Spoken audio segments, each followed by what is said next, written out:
Hey guys, what is up? It's Dusty here, and welcome back to another episode of, I guess, the crypto interviews. And today we got a very special guest because you probably already saw it. We got Bitboy here. So yeah, welcome. How you doing? How you doing?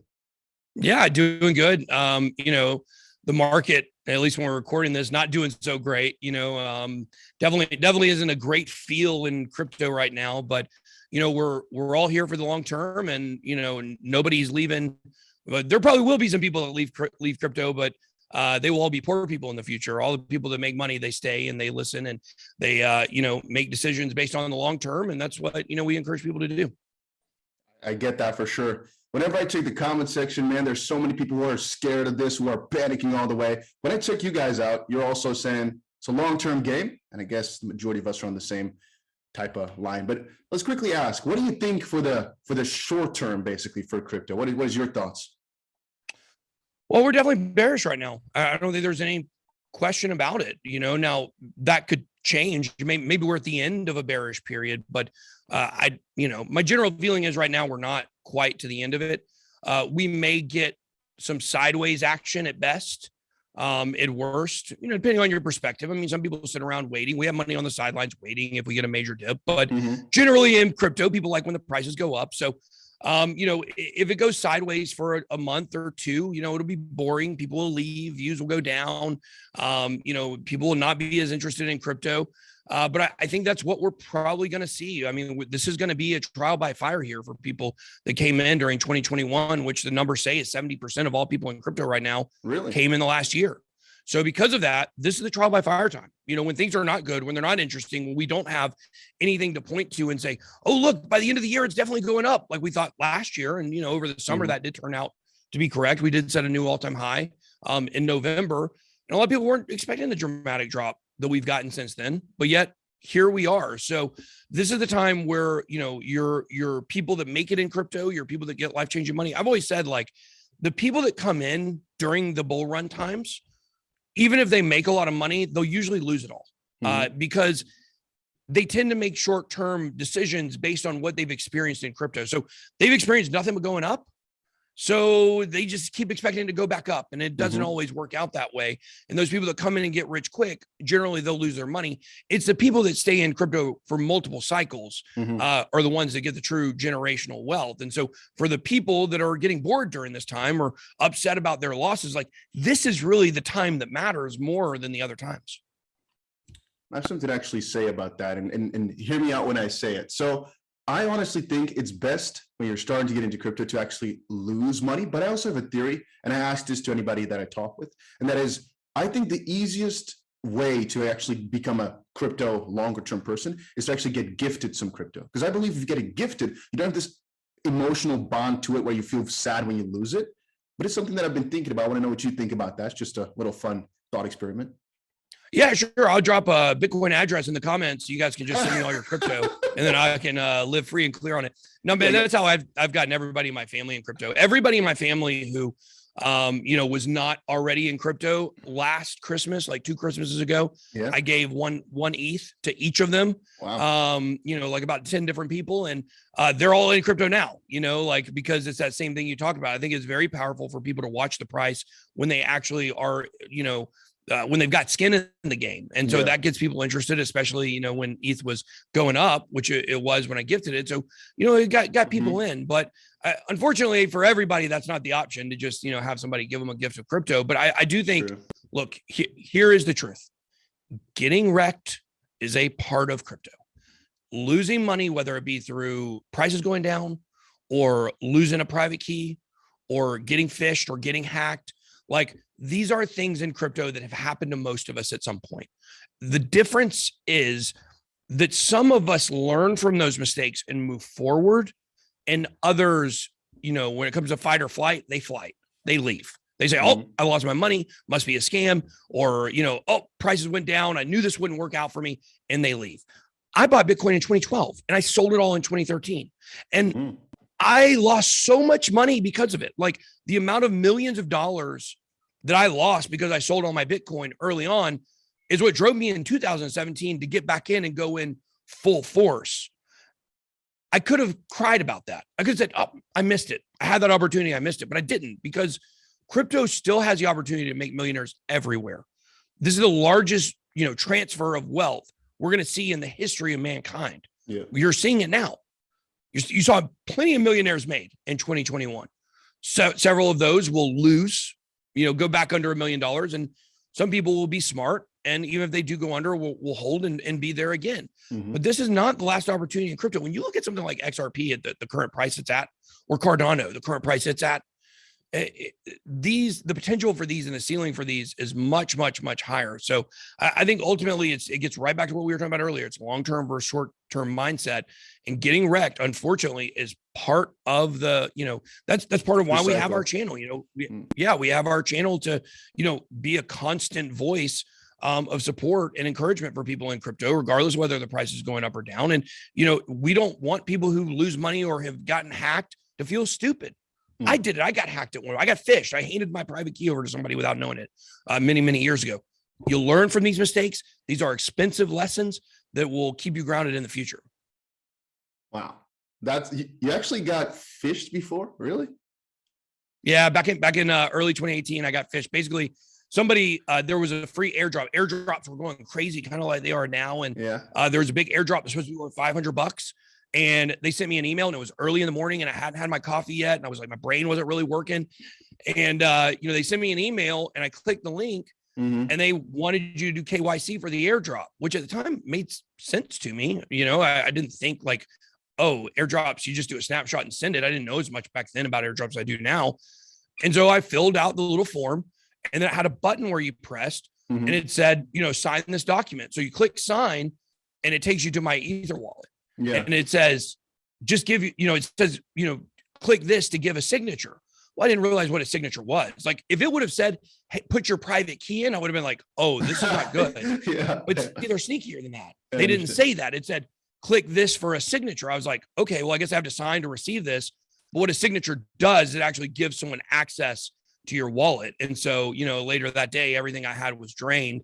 And, it was very sad. Like, it was a big loss at the time. It's like $2,500 at the time, which was a lot of money to me in early 2018.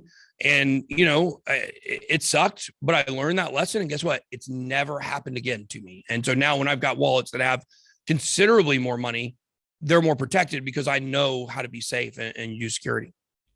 Actually, side note, did you make a video about this way back or a little while? Because I back in the day. Yeah. I remember a video of that sort. By the way, that was early. I was still in a green box I built in my office. In a green box. I built a green box with plywood to put lighting in. Really? It was a disaster. I had no idea what I was doing. Okay. So by the way, if anybody's watching right now, you can, if there's anything stuttery or the audio is bad, it's my side. Just know that this man's audio is, and most likely the internet connection is good. My side might not be perfect. So just letting you guys know if anybody is noticing that while watching.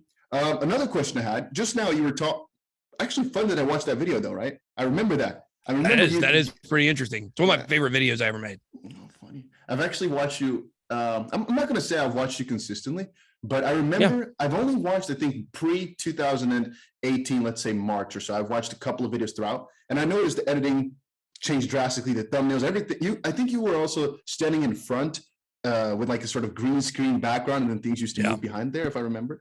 I haven't done my research though, so I don't know in that regard. How did it change? Like when did it start to develop? How did you become the behemoth, I guess, of crypto? Because I started before the crypto stuff. I think it started before, but I've just seen you grow rapidly, and it's so fascinating to me, at least, how you've built this empire.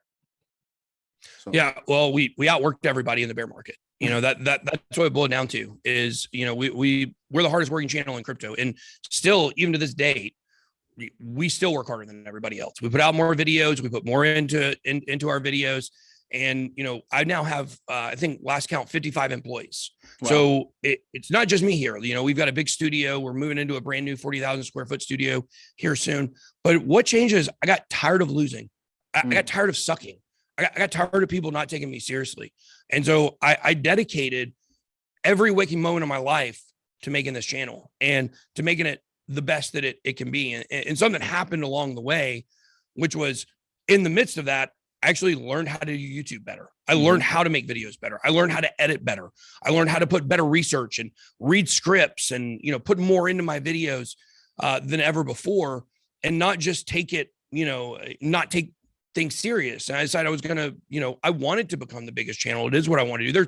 There's a channel, out there that's bigger than us now, but our overall community is still the biggest.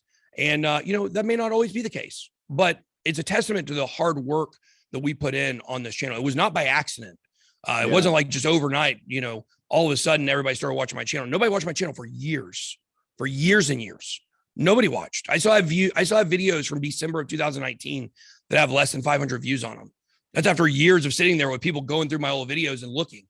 And, I decided that I was going to, really dedicate myself to making the best channel and constantly increasing the quality of my videos. And so that's what's brought us to where we're at today.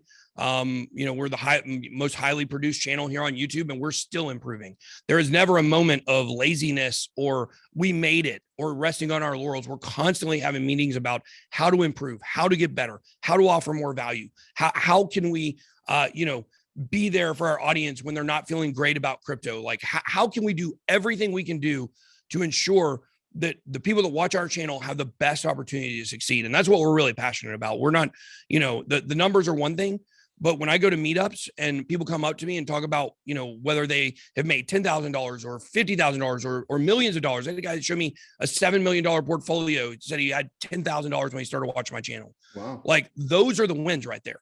We've made more millionaires than anybody else out there. And that's exciting. Now, not everybody at this point is there, but everybody who watches my channel over time, you have the opportunity to get there and to get that financial freedom. So our mission statement is, we want to empower people to find financial freedom through crypto assets, and we won't rest until that's done. It crushes me inside when I see people lose. Crushes me when people come in at peaks and they go months and months and months of losing in a row. That crushes me. So we're always looking for opportunities to show people other ways, whether it's NFTs or metaverse or yield farming, whatever it might be, to try to, show people how to stake and make money. That's what we're all about, is our audience making money. About the NFT thing, you guys really into it on the channel? Well, we have a whole NFT channel. So NFT Update, ran by Justin Williams at DZ. They've been doing it on my channel for a while. They've got their own channel now. We're really big. I've got a Bored Ape. I have a CryptoPunk, Mutant Apes. We have our own NFT projects, Bitverse, also Pluto Alliance. So yeah, we're all in. We have a whole NFT department here. I've actually, I got like such a small batch of NFTs. I've never, it's like the same thing for any sort of new investing strategy or anything like that. You need somebody to get you into it. Recently, I met some guys who are really into it. They're like, you don't have a lot of, what? And I was like, well, nobody taught me, I know what NFT is and how it works, but nobody actually told me, get this NFT, get that. So recently they talked to me about getting the Bored Apes. I was like, okay, should I buy one right now? And he's like, yeah, you should, because the community and stuff. But I think for a lot of people, a channel about NFTs, for example, is like the hottest thing right now. I see a crazy amount of people asking about it.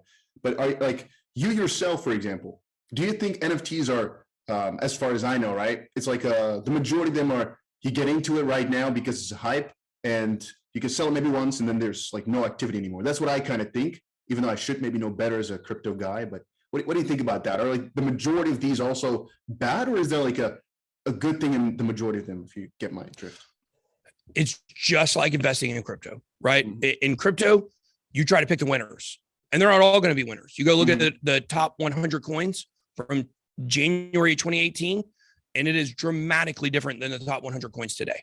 True. The top 10 coins from 2018, they're all still in the top 100 at least, but only like 4 or 5 of them are still in the top. Cardano, XRP, Ethereum, and that's it. Bitcoin, obviously, and Tether, but Tether, you don't count Tether, but generally, like, those are the 4 that are still in the top 10 that were in the top 10 back then, and everything else has changed. You got to pick winners when it comes to NFTs. Bored Apes, winners. Do you want to get them, buy them at all-time highs? No. We bought our CryptoPunk the day the Bored Apes passed CryptoPunks for like a couple hours. We bought our CryptoPunk right at that moment. Because I thought we would see probably it bounce back up. And sure enough, we made like 20 ETH on our CryptoPunk already. So we weren't buying a CryptoPunk at an all-time high. We were trying to buy them at a low. Yeah. And so that's a good strategy, just like with crypto, right? You buy in the red, you sell in the green. We're not planning on selling ours, at any point. It's kind of a flex to have them, Yeah. but that's when you got to pick the winners. And so you can pick coins similar to ICOs, or now today, of course, you have IDOs and, all kinds of IOs. You got, depending on what the platform is, IPOs for, parachain offerings, IDOs for DEX offerings. You have them all across the board here. But when you look at those, a lot of them, you're going in to make a short pop and then get out. You don't care what the project does in 5 years. Yeah. Same thing with an NFTs. You look at things that are launching that have a really high demand based on a community, a really low supply. You get in there, you buy it. The next day you flip it, you make money, and then you get out of it. You don't care about it again. That's the vast majority of of NFT projects, similar to crypto projects that launch. People get in, they get a pop at the beginning, and then they leave, and then they don't care about it going forward. You want to find those ones that aren't going to be that when you're looking longer term. You look for ones that have really strong communities, Discord servers, a big presence all over social media. And right now there's just not a ton of known winners at this point. We have two. You could probably count Mutant Apes in there as well.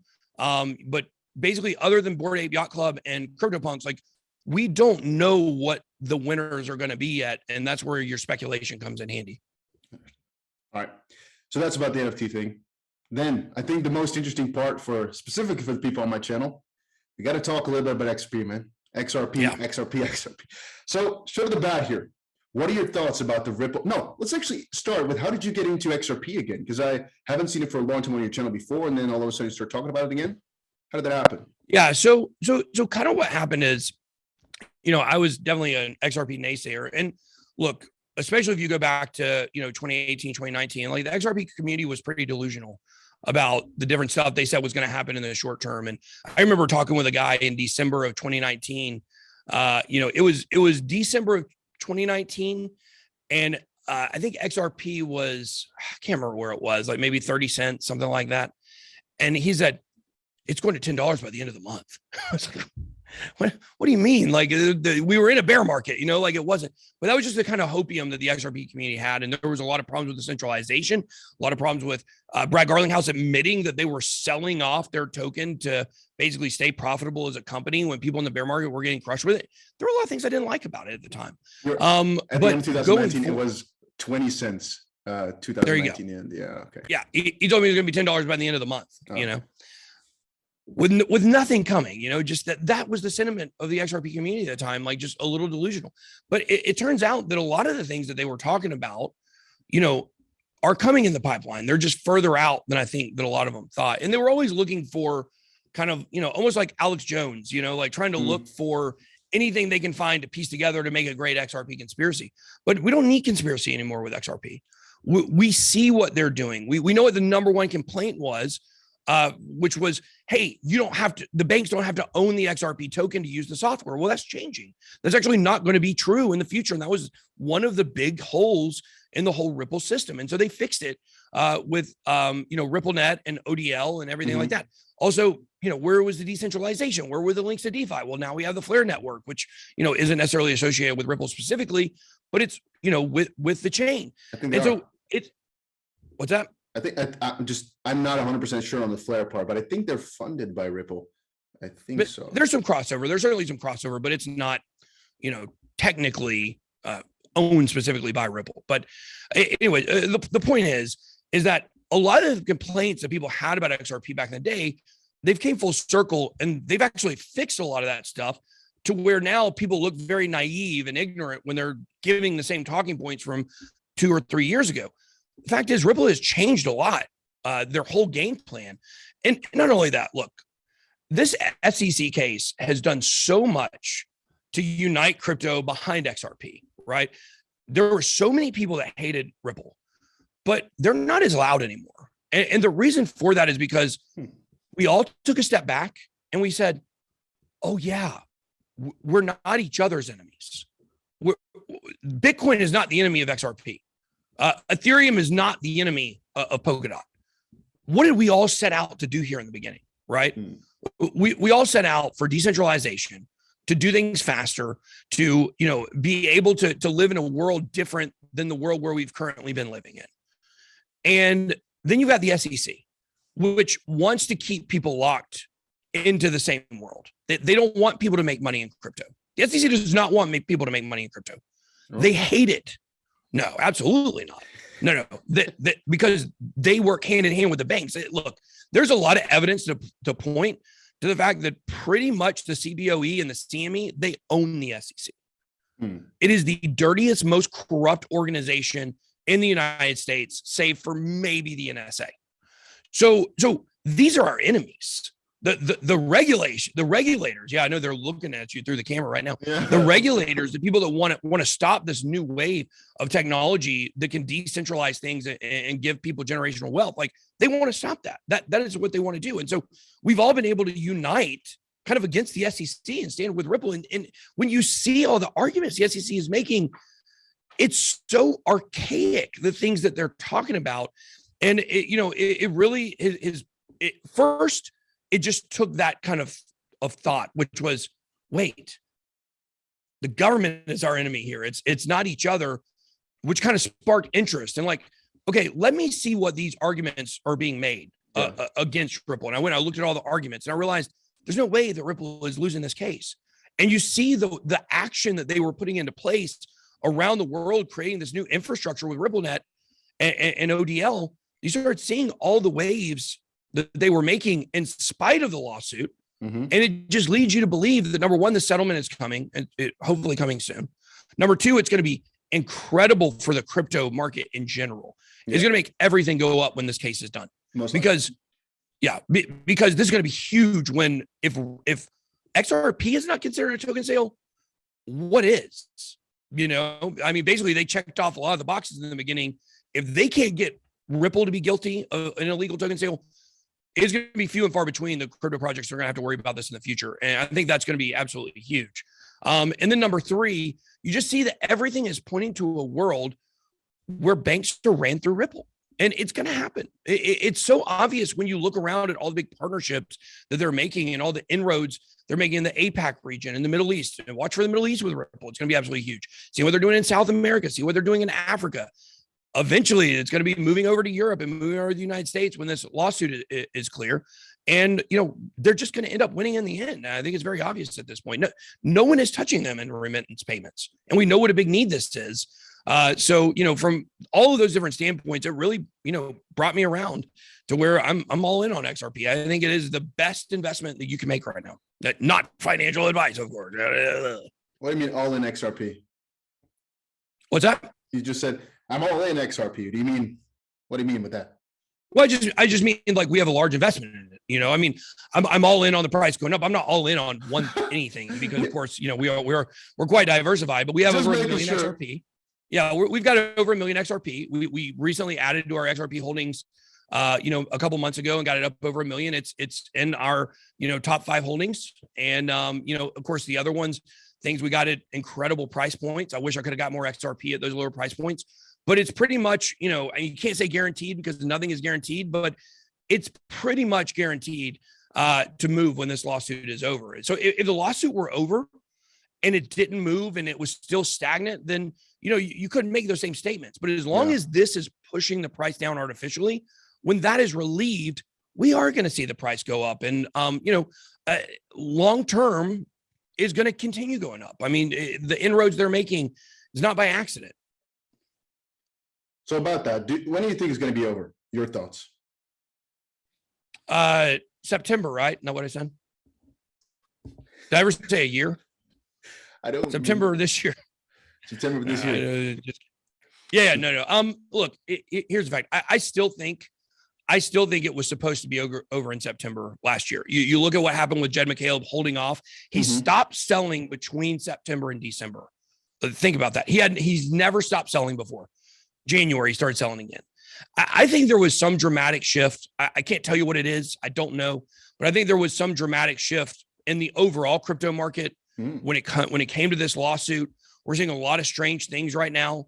With the Fed going back and forth on what they want to do. We're just living in a very kind of strange time right now. I still think it was, I think the information I had was good. I think it was supposed to be over, but something changed. Right now, I'm not going to tell you when I think it's going to be over because I don't know at this point. That was the only price, that was the only date I was given. Yeah. When you look at what's that? How did you get because that's what the majority of the people, at least in my circle, are asking. Yeah. you don't have to tell me who it is, obviously. I don't question that at all. But I meant, what type of, how could you ever think it was so certain from, it was like the person so authoritarian, if that's the word, in the sense that they have authority? Or was it just he had multiple different calls right before and it's just nothing to do with Ripple? Or like Confidence in what I was told over and over and over again. You know, basically when I was told several different things happened. Sorry, you fell away. Come again? Sorry. Yeah. So basically, like, this information was given to me. This is a very, I'll just say this is a very high level investment person, extremely high level investment person. And when I was told several things that were going to happen, little things, right? Like, like one thing that happened was right when the China ban happened, right when the China Bitcoin mining ban happened, I was told all the Chinese movers are moving to Kazakhstan from China. The CCP is not allowed them, told them to move to Kazakhstan. Okay. Look what's happening today. Kazakhstan, the number 3 Bitcoin mining country in the world. Things like that, they're very specific that nobody else was talking about at that time. Yeah. And then it happens. Like things like that, it makes you think, okay, well, this person is obviously very connected. And there's several other things. I mean, he was told the Bitcoin price would bottom in the middle of July and it would go back up and have a rally at the end of the year. It did exactly that. It didn't go up to where it was supposed to be.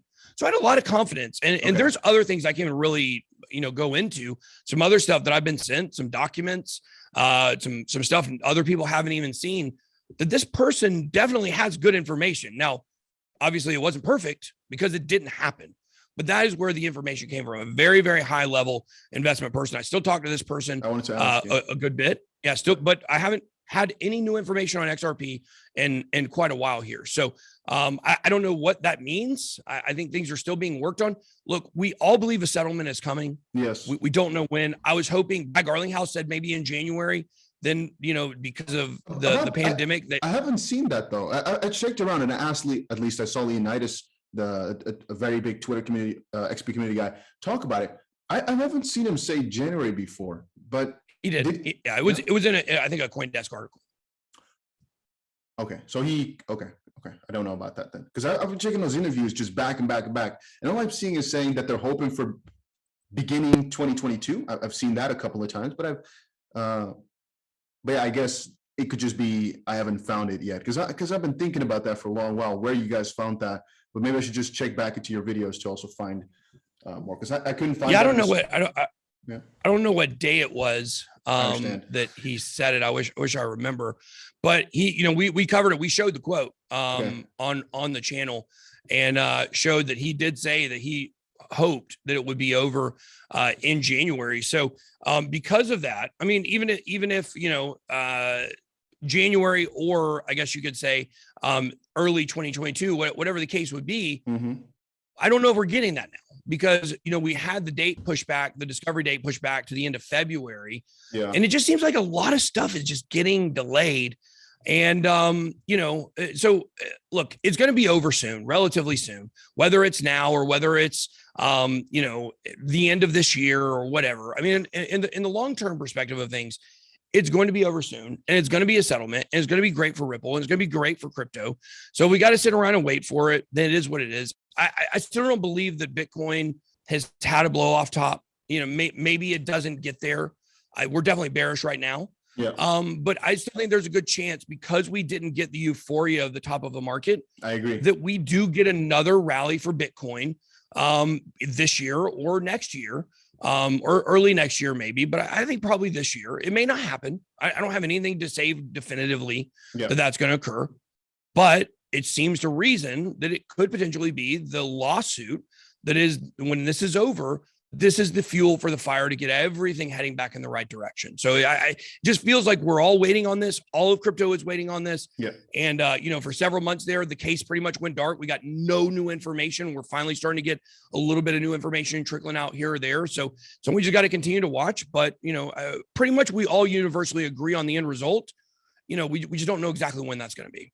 And to that state, okay, so I have actually two small questions exactly to that. One is, do you think the date was planned beforehand, in the sense that the structure of how it was built? Because at the start you said the banks don't want you, at least SEC doesn't want you to get rich with crypto. Then again, XP is a banker's coin. The lawsuit is so strange. We all consider that. Do you think it was planned out the way it's happening right now? Do you think it's all a game, or all all a scene. How do you call it? All a planned sort of. A political theater. It's a good way to look at it. Yeah, I do. I do believe this is planned. No, here's what I've come to learn about the way the people behind the scenes work. There's not a specific date. They don't say, hey, on September 27th, next year we're going to end this lawsuit. That's not really the way that it works. It's more generalized. Like, hey, let's work on this general time frame, and that's why seems the reason could have been over around September because of the Jed McCaleb stuff. Sometime after that, we could have gotten a pump, and they didn't want him to sell or whatever the case may be. But I think this entire thing was certainly planned. No, look. We think this is going to be good for other cryptos because obviously they're going to feel like maybe they're not going to be considered a security. But what I believe is going to happen is that when the lawsuit is over, almost everything's going to get redacted. So there's not going to be much that in the future other projects can use for precedence to say they're not securities. So that's probably what we're going to happen. Almost everything we've seen from the case has been sealed so far. We got very, very, very little like unblacked out lines in any of the conversations that we have seen. Like all the important stuff is blacked out. So it's almost like this was set up to be able to clear XRP's name. So XRP no longer will be considered a security because think about all the investments that people have not made into XRP because they've been scared it might be considered a security because of the crypto community and the things that they say. So it has to be cleared away for XRP to reach its final form, if you will, So I do believe this was set up, number one, to push it down, to keep it suppressed for an entire bull run so the institutions would have time to accumulate over this period. Because think about this, if XRP followed the regular Bitcoin, track around March or April, it would have been, $7, $8, $9, $10.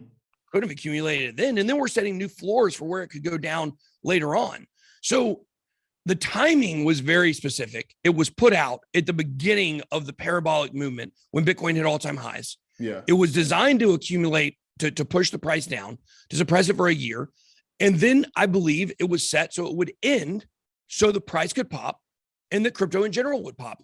And we just didn't see it. It just didn't happen in that timing. But, I do believe that this is all political theater. I think that old dirty Gary Gensler does whatever, his bank overlords tell him to do.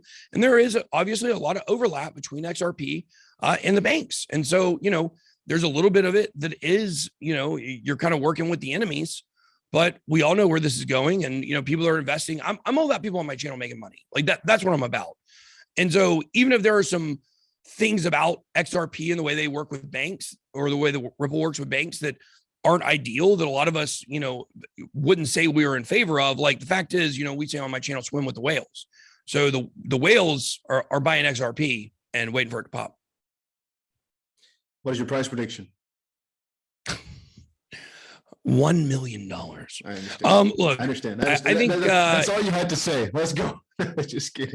There you go. I mean, look, I think whenever it does, I should go. Let's put it whenever it does go on a run, I think somewhere $10 to $12 is reasonable whenever it runs.